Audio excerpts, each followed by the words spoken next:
આ સાહેબ નથી કોઈ નદી કે ડેમ, આ છે સોરઠનો ખેડ વિસ્તાર। આ ધરતીપુત્રોના ખેતરો છે, તેમની મહેનત રંગ લાવે તે પહેલા કુદરતના કહેરમાં ડૂબી ગઈ। નથી વાત આ એક વર્ષની સાહેબ, આ તો અનેક વર્ષોથી ઘેડ ઘા ખમી રહ્યું છે।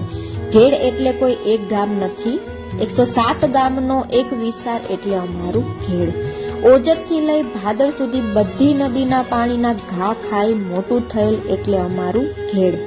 જ્યાં એક બાજુ માધવપુરનો ખારા પાણીનો દરિયો અને બીજી બાજુ મીઠા પાણીનો દરિયો એટલે અમારું ઘેડ। આ તો કુદરતનો કહર છે સાહેબ, આજ નહીં તો કાલ સારા દિવસો આવશે, તેની વાટે વર્ષોથી રાહ જોઈ રહ્યું છે, એ છે અમારું ઘેડ। આ તો દીવાના પાણી